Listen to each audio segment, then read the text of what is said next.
The drama at the heart of the recent negotiations over Paramount is something straight out of Succession. The son of the fifth richest person in the world is competing against Sony and a giant private equity company over who gets to buy Paramount. We're going to dive into the families involved, the tense deal going on right now, and what the future will look like for an iconic movie studio.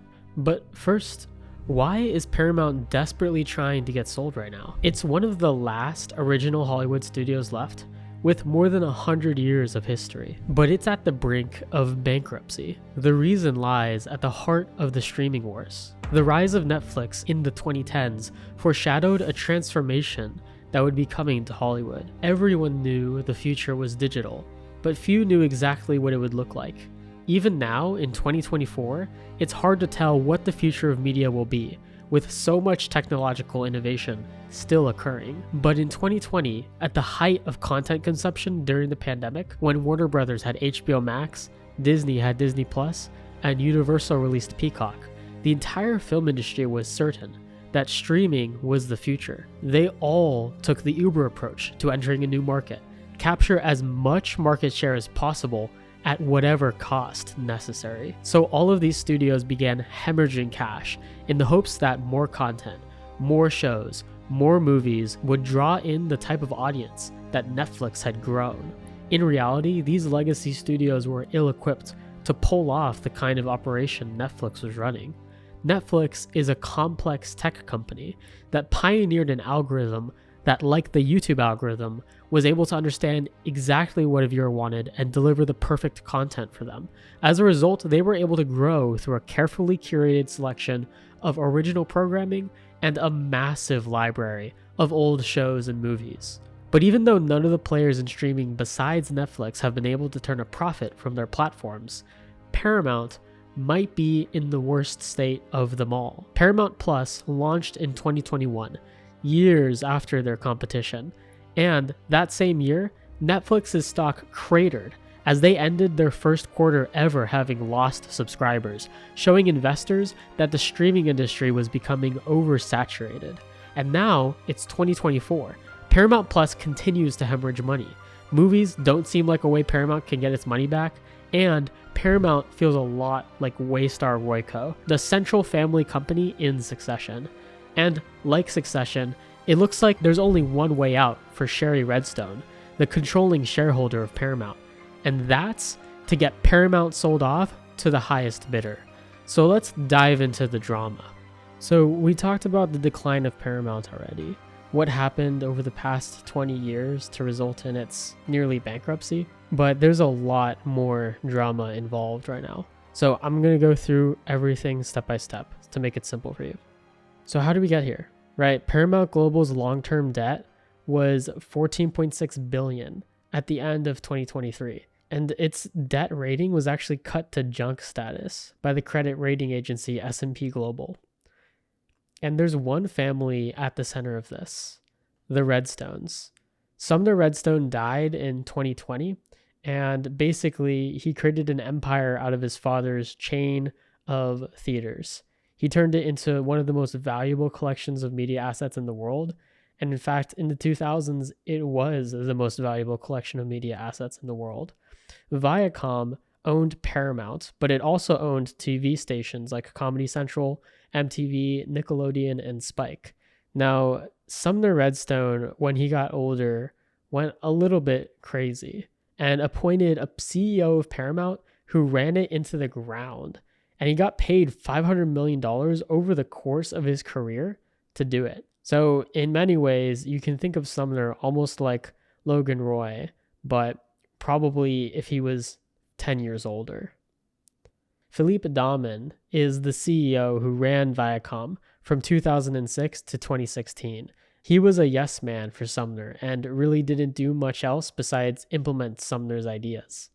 Shari Redstone is Sumner's daughter, who we'll get into in a little bit. Sumner Redstone was a little bit notorious for having younger girlfriends who in many ways would have a lot of control over the older man. So in 2020, he died, leaving Shari Redstone to fight over control of the company from a bunch of competing interests in Succession style. She eventually won out, and right now she is the president of National Amusements, which is the holding company for Paramount Global. She is the controlling shareholder, even though she actually owns less than half of the company. But there's two types of shares. There's Class A shares and there's Class B shares. Class B shareholders don't get any voting power. They've just been along for the ride. And so I'm going to get into them a little bit later to explain why they're so angry.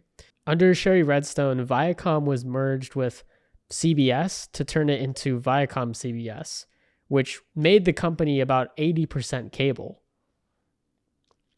So what is National Amusements, this holding company that I mentioned earlier? Well, National Amusements, you can think of it like the family business in Succession. It's the company that everyone is fighting over because it controls the asset of Paramount along with some theaters and some real estate. But this block right here is really the thing that everyone is fighting over. Now, there are two bids that I'm going to talk about in a little bit. One of them is over National Amusements, the holding company, and basically is a bid to replace Sherry Redstone as the family that has stewardship over this company. The other bid comes from private equity and is just for Paramount Global. And what they're probably going to do is take Paramount, merge it with another company that I'm going to explain to you in a bit, and then sell off all the other assets, recombine assets, and merge where they can. Do what private equity companies do. So let's talk about that first deal that, involves the fifth richest person in the world. So Sherry Redstone wants David Ellison to buy Paramount. That's her preferred bidder right now. And let's explain exactly who he is and what this whole deal structure looks like. So David Ellison is the son of Larry Ellison, who is the CTO and he's the co-founder of Oracle. His net worth is $142.8 billion, which makes him the fifth richest person in the world, which is kind of crazy when you think about it. Now, David Ellison is the CEO of Skydance, which is actually a pretty successful media company. They put out movies like Mission Impossible and Top Gun Maverick with Tom Cruise, and they also make TV shows like Foundation. David is teaming up with Redbird and KKR. Redbird and KKR are both investment firms, so they manage a bunch of assets. Redbird has about 10 million in assets under management, and KKR has 500 billion. So this was the preferred bidder for the past 30 days when David Ellison had an exclusive negotiation window, meaning he was the only one in talks with Sherry for control of Paramount. And Sherry really likes David because she feels she can trust him. David seems like a guy who will come in, absorb Paramount into Skydance, and keep all of the assets, keep Paramount whole, and continue on the legacy that she and her family have. But it's looking like that might not happen anymore. On Friday, May 3rd, it looks like the 30-day exclusion negotiation window is going to run its course without a final offer, meaning there's no deal on the table from David Ellison. My hunch here is that he does want Paramount, but Paramount is in a really precarious position right now. I mean, they have $14.6 billion worth of debt, right? And it doesn't seem like there's a real obvious way to make that money back. I mean, theaters and movies have been struggling for a little bit. And even if Paramount makes hit after hit, it's going to be a long time to get that money back from purely theatrical. At the same time, the company is about 80% cable, right? They've really failed to transform for the digital era.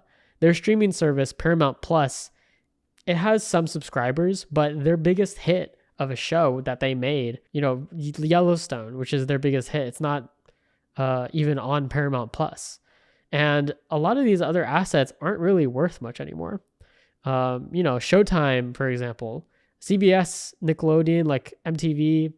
Some people watch these, right? Like MTV doesn't really have many viewers, but Nickelodeon, CBS, people watch those. Showtime has basically been, assimilated into Paramount Plus to the point where that brand doesn't really have much of an identity anymore. It used to be, worth billions on its own, but now its valuation is up in the air. And so a lot of the Class B shareholders who don't have any control over the company, they've just seen the stock decline and decline. And a lot of them just want out with a nice premium, which is exactly what Apollo is offering. So Apollo is a private equity company. They manage about $512 billion worth of assets, and they are working with Sony, which is one of the 5 Hollywood studios left. Now, basically what they're going to do here is buy Paramount from the holding company, take Paramount plus Paramount, maybe some of the key other assets, sell off what they can, merge as much as they can with Sony, and probably lay people off who are redundant. And so if that ends up being what happens, I can't imagine that the creative community in Hollywood is going to be very happy about that. Private equity has sort of become a new player in Hollywood. Not that private equity is anything new or private equity in Hollywood is anything new, but I think we've seen more and more the power of investors and private equity when it comes to the decisions about the types of content being made. And so, their offer on the table right now is $26 billion, which is really hard to refuse, especially for these Class B shareholders. Now, the thing is, Sherry doesn't like this deal at all. Even though $26 billion, that's a lot, that's $2 billion more than they were offering a couple weeks ago. Even though that's going to offer a nice premium to all the shareholders, make them whole, make them happy, it's not what she wants, because she doesn't want to see Paramount get ripped apart in the way that private equity does and merge with Sony, right? Because, she just doesn't want that deal. That's just not there. I feel like there's not really a number there that is reasonable for Apollo and Sony to make that is going to make that a compelling offer for her. She really just wants to preserve the legacy of her company, which is why she wants David Ellison. But there's been some drama recently in who is actually running Paramount. So let me get into that. Bob Bakish was installed by Sherry. He was kind of like her man on the inside. He was a yes man to her. He supported her. No one really knew who he was in the Hollywood community before he became CEO of Paramount, right? So he got elevated to a position that I don't even think he ever thought he would be in. And he's been loyal to her up until very recently. So, there's been some reasons for his split with Sherry. One of the biggest things is that he failed to show a $6 billion offer for Showtime to the Paramount board. And now these assets are not nearly worth that much. So this was a while back, a few years back, and a lot has changed in cable, in the entertainment landscape. And a lot of these, cable companies, TV networks, they're just not as valuable as they used to be. And so it really was a pretty big blunder not to sell some of the assets at a time when it looked like they were only going to go down, right? And this was something that he actually hid from the Paramount board, which was one of the things that kind of, started the friction. But the real thing that got him kicked out as CEO, which happened the week of May 1st, April 29th, I think, to be exact, was that he was basically the one who brought in this Sony and Apollo deal, right? Because he thought that if this Sony and Apollo deal happens, that there's a chance that, he could skirt by as CEO of Paramount, or, that he could be involved in some way. I think he felt that there was at least more of a chance for that happening with the Sony Apollo deal than with the David Ellison deal, because, it looks like David Ellison would probably be the CEO of that merged new company, the merger of Skydance and Paramount. And there just didn't really seem to be the room for Bob Bakish. They wanted to take the company in a completely new direction, right? So I think this offer from David Ellison would probably, they would look to infuse about $3 billion in cash into the company. And they eventually did offer a premium to shareholders, but despite that, shareholders were really angry over the entire Skydance talks, right? Because the person who would get the biggest premium would be Sherry herself, right? She owns the Class A stocks, which are worth more than the Class B stocks and which give you voting power. Right now, she has 70% of the, controlling shares. And so she can do whatever she wants, right? She can postpone the negotiations for as long as, she wants, even though she, for months has been really wanting a buyer. And it seems like this is the closest that it might come. So Bob Bakish has been ousted as CEO. He's been replaced by 3 executives from within the company. It's really unclear if any of them are going to stick around, but they're holding on to the office of the CEO right now. So let's go back to these 2 deals and think about what exactly is going to happen, right? So Sherry isn't enthusiastic about the Apollo deal, and it could be blocked by the US government, right? Because Sony is a Japanese company, and a lot of the assets that they want to merge are cable, TV services, right? It's television shows. It would consolidate the media industry quite a bit. And I think more importantly, it would turn the amount of legacy Hollywood studios, it would change from 5 to 4. And so I don't really see the creative community being too enthusiastic about that either, having one less buyer and decreasing the competition on that end. So what's going to happen? I mean, what's going to happen to Paramount if both deals fall through?